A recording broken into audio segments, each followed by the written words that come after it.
പൊതുവെ ഒരു ചൊല്ലുണ്ടല്ലോ, നാറിയവനെ ചുമന്നാൽ ചുമന്നവരും നാറും. രാഹുൽ മാങ്കൂട്ടത്തിൽ വിഷയത്തിൽ യാഥാർത്ഥ്യ ബോധത്തോടെ സംസാരിച്ചത് രാജ്മോഹൻ ഉണ്ണിത്താൻ മാത്രമാണ് എന്നാണ് മറ്റ് പ്രതികരണങ്ങൾ കാണുമ്പോഴെല്ലാം തോന്നുന്നത്. ആ സംഭവത്തിന്റെ ഗൗരവം മനസ്സിലാക്കി ഇരയോട് മര്യാദയ്ക്ക് പെരുമാറുക, മാധ്യമപ്രവർത്തകരുടെ ചോദ്യത്തിന് ഉത്തരം പറയുക, അതൊക്കെ ഒരു പൊതുപ്രവർത്തനം ചെയ്യേണ്ട കാര്യങ്ങളാണ്. അതിന് പകരം PR ഏജൻസിയെ നിയോഗിച്ചുകൊണ്ട് ആരൊക്കെയാണോ കോൺഗ്രസ് പാർട്ടിയിൽ നിന്ന് അദ്ദേഹത്തെ നടപടിയെടുക്കണമെന്ന് ആവശ്യപ്പെട്ടത് അവരെയൊക്കെ ആക്രമിക്കുന്ന ദയനീയമായ കാഴ്ചയാണ് കണ്ടത്.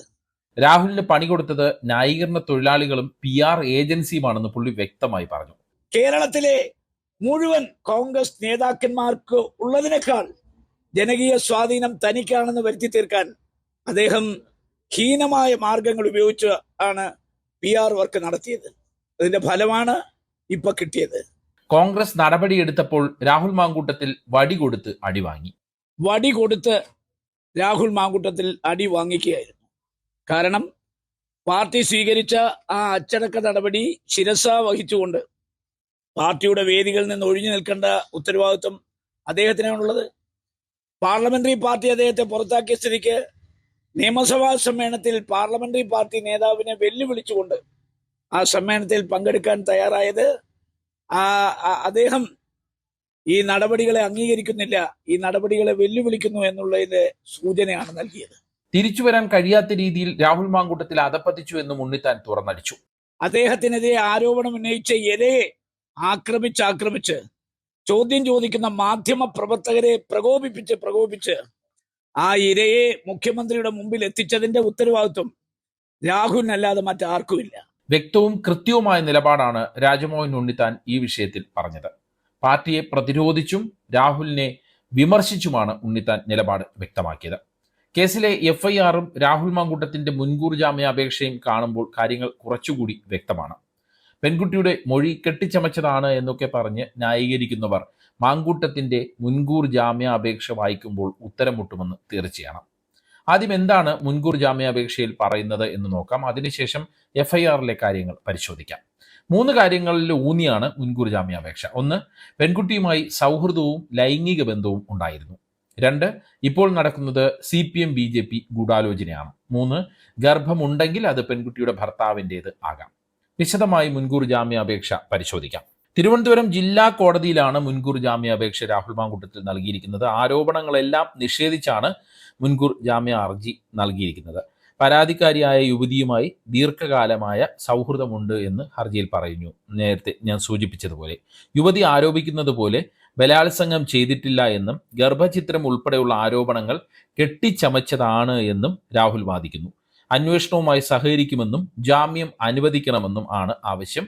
ഹർജി നാളെ പരിഗണിക്കാനാണ് സാധ്യത. തനിക്കെതിരായ നീക്കം രാഷ്ട്രീയ പ്രേരിതമാണെന്ന് രാഹുൽ ജാമ്യ ഹർജിയിൽ എടുത്തു പറയുന്നു.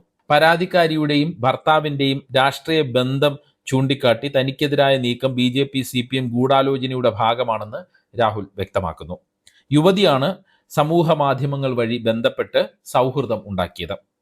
ഭർത്താവ് തന്നെ ഗാർഹികമായി പീഡിപ്പിക്കുന്നു എന്ന് യുവതി പറഞ്ഞതോടെ തനിക്ക് അനുകമ്പ തോന്നി. ഈ ബന്ധമാണ് പിന്നീട് ഉഭയസമ്മതത്തോടെയുള്ള ശാരീരിക ബന്ധമായി വളർന്നത്. യുവതി വിദ്യാസമ്പന്നയും ബന്ധത്തിലെ ശരിതെറ്റുകൾ അറിയാവുന്ന വ്യക്തിയുമാണ്.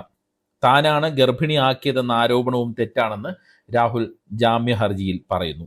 പരസ്പര സമ്മതത്തോടെയുള്ള ബന്ധമാണെന്ന് ചാറ്റുകളും ഫോൺ രേഖകളും വ്യക്തമാക്കുന്നു. അതുകൊണ്ടാണ് പല സ്ഥലങ്ങളിലും വെച്ച് കണ്ടത്. യുവതിയും ഇത് സമ്മതിക്കുന്നുണ്ട്. നിർബന്ധിച്ച് ഗർഭചിത്രം നടത്തിയെന്ന വാദം നിലനിൽക്കില്ല. സ്വമേധയാണ് ഗർഭചിത്രത്തിനുള്ള ഗുളിക കഴിച്ചത് എന്ന് യുവതി സമ്മതിച്ചിട്ടുണ്ട്. ഗർഭവും ഗർഭചിത്രവും വാദത്തിനായി സമ്മതിച്ചാൽ പോലും യുവതി സ്വമേധയാണ് അത് ചെയ്തത്. യുവതി ഭർത്താവിനൊപ്പമാണ് കഴിഞ്ഞിരുന്നത്. ആ സാഹചര്യത്തിൽ ഗർഭിണി ആയതിൻ്റെ ഉത്തരവാദിത്തം ഭർത്താവിനാണ് എന്നും രാഹുൽ മാങ്കൂട്ടത്തിൽ ഈ ജാമ്യ ഹർജിയിൽ ചൂണ്ടിക്കാട്ടുന്നു. യുവതിയുടെ ചാറ്റുകളും ഫോൺ കോളുകളും റെക്കോർഡ് ചെയ്തത് തൻ്റെ പ്രതിച്ഛായ നശിപ്പിക്കാനുള്ള രാഷ്ട്രീയ ഗൂഢാലോചനയുടെ ഭാഗമാണ്. പോലീസിന് പരാതി നൽകാതെ ശബ്ദ സന്ദേശങ്ങളും ചാറ്റുകളും യുവതി മാധ്യമങ്ങൾക്ക് ചോർത്തി കൊടുക്കുകയും ചെയ്തു. ജോലി ചെയ്യുന്ന സ്ഥാപനത്തിൽ തുടരണമെങ്കിൽ തനിക്കെതിരെ പരാതി നൽകണമെന്ന് സ്ഥാപനം പറഞ്ഞിരുന്നതായി യുവതി മുമ്പ് വ്യക്തമാക്കിയിരുന്നു. ഇതിന് തെളിവായി യുവതിയുടെ ശബ്ദ സന്ദേശം കോടതിയിൽ ഹാജരാക്കിയിട്ടുണ്ട് എന്നും ജാമ്യ ഹർജിയിൽ മുൻകൂർ ജാമ്യ അപേക്ഷയിൽ രാഹുൽ മാങ്കൂട്ടത്തിൽ പറയുന്നുണ്ട്. പോലീസിൽ പരാതി നൽകാതെ മുഖ്യമന്ത്രിക്ക് പരാതി നൽകിയതും രാഷ്ട്രീയ താല്പര്യമാണ് സൂചിപ്പിക്കുന്നതെന്നും ഹർജിയിൽ പറയുന്നു. തദ്ദേശ തെരഞ്ഞെടുപ്പ് ആസന്നമാവുകയും ശബരിമല സ്വർണ്ണ കവർച്ച ചർച്ചയാവുകയും പ്രമുഖർ അറസ്റ്റിലാവുകയും ചെയ്യുമ്പോൾ പൊതുശ്രദ്ധ തിരിക്കാനുള്ള BJP സഹായത്തോടെയുള്ള നീക്കമാണ് ഇതെന്നാണ് രാഹുൽ മാങ്കൂട്ടത്തിൽ മുൻകൂർ ജാമ്യാപേക്ഷയിൽ പറയുന്നത്. ഇനി FIRൽ പറയുന്ന കാര്യങ്ങൾ കൂടി നോക്കാം. വളരെ ഗുരുതരമായ കുറ്റങ്ങൾ അല്ലെങ്കിൽ ഗുരുതരമായ ആരോപണങ്ങളാണ് യുവതിയുടെ മൊഴിയിലുള്ളത്. അതുകൊണ്ട് തന്നെ അതാണ് FIRൽ ഉൾപ്പെട്ടിരിക്കുന്നത്. ക്രൂരമായ പീഡനമാണ് രാഹുൽ മാങ്കൂട്ടത്തിൽ നടത്തിയതെന്നാണ് പെൺകുട്ടിയുടെ ഒരു മൊഴി. തിരുവനന്തപുരത്തെ ഒരു ഫ്ളാറ്റിൽ വെച്ച് 2 തവണ ബലാത്സംഗം ചെയ്തു എന്നാണ് മൊഴിയിൽ പറയുന്നത്. ബലാത്സംഗം ചെയ്ത ശേഷം ദൃശ്യങ്ങൾ രാഹുൽ ഫോണിൽ ചിത്രീകരിച്ചു. ഈ ദൃശ്യങ്ങളെക്കുറിച്ച് പുറത്തു പറഞ്ഞാൽ കൊല്ലുമെന്ന് ഭീഷണിപ്പെടുത്തി. ദൃശ്യങ്ങൾ കാണിച്ച് ഭീഷണിപ്പെടുത്തി വീണ്ടും ബലാത്സംഗം ചെയ്തു. പിന്നീടും ഫോണിൽ വിളിച്ചു ഭീഷണിപ്പെടുത്തി. യുവതി ഗർഭിണിയാണെന്ന് അറിഞ്ഞതോടെ ഭീഷണി കൂടുതൽ രൂക്ഷമാവുകയും രാഹുൽ ഗർഭചിത്രത്തിന് പ്രേരിപ്പിക്കുകയും ചെയ്തു. ഗർഭചിത്രത്തിനുള്ള ഗുളിക യുവതിക്ക് എത്തിച്ചു നൽകിയത് രാഹുലിന്റെ സുഹൃത്തായ ജോബി ജോസഫാണ്. ഇയാളെയും കേസിൽ പ്രതി ചേർത്തിട്ടുണ്ട്. 2025 മെയ് 30 ഈ സംഭവം നടന്നത്. രാഹുലിന്റെ സുഹൃത്ത് ഗുളികയുമായി തിരുവനന്തപുരത്ത് എത്തി. കൈമനത്ത് വെച്ച് ഒരു ചുവന്ന കാറിൽ കയറ്റി ഗുളിക കഴിപ്പിച്ചു. ഈ സമയത്ത് രാഹുൽ മാങ്കൂട്ടത്തിൽ വീഡിയോ കോളിലൂടെ ഗുളിക കഴിച്ചു എന്ന് ഉറപ്പ് വരുത്തിയെന്ന് യുവതിയുടെ മൊഴിയിൽ പറയുന്നു. രാഹുൽ മാങ്കൂട്ടത്തിനെതിരെ 8 വകുപ്പുകളാണ് ചുമത്തിയിരിക്കുന്നത്. ഇതിൽ 6 വകുപ്പുകളും ജീവപര്യന്തം കഠിന തടവ് വരെ ലഭിക്കാവുന്ന കുറ്റങ്ങളാണ്. പ്രധാനമായും ബലാത്സംഗം, നിർബന്ധിച്ച് ഗർഭചിത്രം നടത്തൽ, മർദ്ദനം, വീട് കയറി ആക്രമിക്കൽ, IT ആക്ട് പ്രകാരമുള്ള കുറ്റങ്ങൾ, വിശ്വാസവഞ്ചന എന്നിവയാണ് രാഹുൽ മാങ്കൂട്ടത്തിനെതിരെ ചുമത്തിയിരിക്കുന്നത്. അതായത് നമുക്ക് ഇതിൽ നിന്ന് ഈ മുൻകൂർ ജാമ്യ അപേക്ഷയും FIRും വായിക്കുമ്പോൾ ഒരു കാര്യം വ്യക്തമാണ്.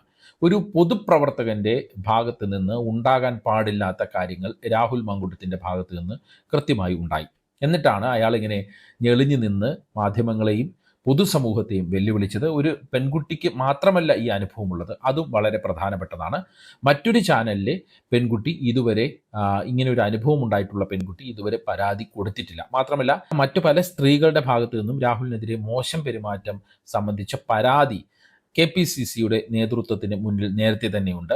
മാത്രമല്ല പെൺകുട്ടി പോലീസിന് നൽകിയിരിക്കുന്നത് ഇതുവരെ പുറത്തു വരാത്ത ഡിജിറ്റൽ തെളിവുകൾ അടക്കമുള്ള കാര്യങ്ങളാണ്. അതായത് ചുരുക്കത്തിൽ ഉയർന്നു വരുന്ന ആരോപണങ്ങൾ, രാഹുൽ മാങ്കൂട്ടത്തിനെതിരെ ഉയർന്നു വന്ന ആരോപണങ്ങളെല്ലാം സത്യമാണ് എന്ന രീതിയിലാണ് കാര്യങ്ങളുടെ ഇപ്പോഴത്തെ പോക്ക്. എന്തായാലും ഈ അവസരത്തിൽ രാഹുലിന് വേണ്ടി ന്യായീകരണ വീഡിയോകളും മറ്റും ചെയ്യുന്ന, സൈബർ ആക്രമണം നടത്തുകയും ചെയ്യുന്ന PR ടീമിനെ നമ്മൾ എല്ലാം കൊണ്ടും അഭിനന്ദിക്കണമെന്നാണ് എനിക്ക് പറയാനുള്ളത്. അവർ കാരണമാണ് ഇപ്പോൾ അതിജീവിത സഹികെട്ട് പുറത്തേക്ക് വന്നതും രാഹുലിനെതിരെ പരാതി നൽകിയതും. പ്രത്യേകം നന്ദി പറയേണ്ടത് രാഹുൽ ഈശ്വറിനാണ്. ഇപ്പോഴും രാഹുൽ മാങ്കൂട്ടത്തിന് വേണ്ടി ന്യായീകരണ വീഡിയോകൾ ചെയ്യുകയാണ് പുള്ളി. പലതരത്തിലുള്ള ന്യായീകരണങ്ങൾ, ഒരു സാമാന്യ ബുദ്ധിക്ക് നിരക്കാത്ത ന്യായീകരണങ്ങളാണ് അയാൾ പടച്ചുവിടുന്നത്. രാഹുൽ ഈശ്വർ പറയുന്നതിനെ ഏറ്റെടുത്ത് ചില കോൺഗ്രസ് സൈബർ അണികൾ ഇപ്പോഴും ന്യായീകരണ തിരക്കിലാണ്. രാഹുൽ മാങ്കൂട്ടത്തിനെ ന്യായീകരിക്കുന്നതിൻ്റെ തിരക്കിലാണ്. അവരോട് ചില ഇടത് ഹാൻഡിലുകൾ തമാശ രൂപത്തിൽ പറയുന്നത് കണ്ടു, നിങ്ങളുടെ നേതാവ് രാഹുൽ ഈശ്വർ അല്ല, രാഹുൽ ഗാന്ധിയാണ് എന്നുള്ള കാര്യം ഓർക്കണം എന്ന്. സത്യത്തിൽ രാഹുൽ മാങ്കൂട്ടത്തിൽ എന്ന ഒരൊറ്റ വ്യക്തി കാരണമാണ് കേരളത്തിലെ കോൺഗ്രസ് ഇപ്പോൾ ഇങ്ങനെ നാറുന്നത്. അതും ഈ ഒരു തെരഞ്ഞെടുപ്പ് കാലത്ത്. ഒന്ന് ആലോചിച്ച് നോക്കൂ. അത്രത്തോളം പഴി കേൾക്കേണ്ട കാര്യം കേരളത്തിലെ കോൺഗ്രസിനുണ്ടോ? ഇല്ല. അത്രമാത്രം തെറ്റൊന്നും പാർട്ടി തലത്തിൽ ചെയ്തിട്ടില്ല. രാഹുൽ മാങ്കൂട്ടത്തിൽ വിഷയത്തിലാണെങ്കിൽ കോൺഗ്രസ് ആദ്യം ശക്തമായ നിലപാടാണ് സ്വീകരിച്ചത്. ഒരുപക്ഷെ കേരളത്തിൽ ആദ്യമായിട്ടായിരിക്കും ഒരു ലൈംഗിക ആരോപണം ഉയർന്ന് 24 മണിക്കൂറിനകം ഒരു MLAക്കെതിരെ നടപടി എടുക്കുന്നത്. പക്ഷേ തുടക്കം ഗംഭീരമായെങ്കിലും പിന്നീടെല്ലാം പാളുന്നതാണ് നമ്മൾ കണ്ടത്. മാനസ ശിഷ്യന് വേണ്ടി ഷാഫി പറമ്പിൽ ഡൽഹിയിൽ നിന്ന് ചരട് വലിച്ചു. സുധാകരനെ പോലുള്ളവർ പ്രതിരോധിച്ചു. KC കേരളത്തിൽ ഇറങ്ങി കളിക്കാൻ വേണ്ടി രാഹുൽ മാങ്കൂട്ടത്തിനെയും ഷാഫി പറമ്പിലിനെയും കൈയയച്ച് സഹായിച്ചു. അങ്ങനെ മാങ്കൂട്ടത്തിനെ ചുമന്ന് കോൺഗ്രസ് പാർട്ടി ഓരോ ദിവസവും നാറുന്നതാണ് നമ്മൾ പിന്നീട് കണ്ടത്. ഇപ്പോഴത്തെ സ്ഥിതിയും അതിൽ നിന്ന് വ്യത്യസ്തമല്ല. പാർട്ടി നടപടിയെടുത്തിട്ടും അത് MLA കൊണ്ട് അനുസരിപ്പിക്കാൻ കോൺഗ്രസ് നേതൃത്വത്തിന് കഴിഞ്ഞില്ല എന്നതാണ് ദയനീയമായ കാര്യം. എല്ലാ നേതാക്കളെയും വെല്ലുവിളിച്ച് രാഹുൽ മാങ്കൂട്ടത്തിൽ തെരഞ്ഞെടുപ്പ് പ്രചാരണത്തിന് പാലക്കാട് ഇറങ്ങി. കോൺഗ്രസിലെ കാര്യങ്ങൾ തീരുമാനിക്കുന്നത് താനാണ് എന്ന നിലയിലായിരുന്നു അയാളുടെ പോക്ക്. അതിനാണ് അതിജീവിത പരാതി നൽകിയതോടെ ഇപ്പോൾ ഫുൾ സ്റ്റോപ്പ് വീണിരിക്കുന്നത്. എല്ലാം നിയമത്തിൻ്റെ വഴിക്ക് നേരിടുമെന്ന് മാധ്യമങ്ങളോട് വലിയ വായിൽ പറഞ്ഞ ആളിപ്പോൾ ഒളിവിലിരുന്ന് നിയമ വഴി തേടുകയാണ്. ആ ശബ്ദം നിങ്ങളുടേതല്ലേ എന്ന് ചോദിച്ചപ്പോഴെല്ലാം ജേർണലിസത്തിന് മാധ്യമപ്രവർത്തകരെ ക്ലാസ് എടുത്തയാൾ മാധ്യമപ്രവർത്തകരുടെ അന്വേഷണത്വരയുടെ ചൂടറിയുകയാണ് ഇപ്പോൾ. എന്താണ് ഈ വിഷയത്തിൽ നിങ്ങളുടെ അഭിപ്രായം? കമൻറ്റ് ചെയ്യുക. വാട്സപ്പിൽ പേജ് 10 സ്റ്റോറീസ് വീഡിയോകൾ കിട്ടാൻ കമൻറ്റ് ബോക്സിലുള്ള ലിങ്കുകൾ ക്ലിക്ക് ചെയ്ത് വാട്സപ്പ് ഗ്രൂപ്പിലോ അല്ലെങ്കിൽ വാട്സപ്പ് ചാനലിലോ അംഗമാകാം. നന്ദി, നമസ്കാരം.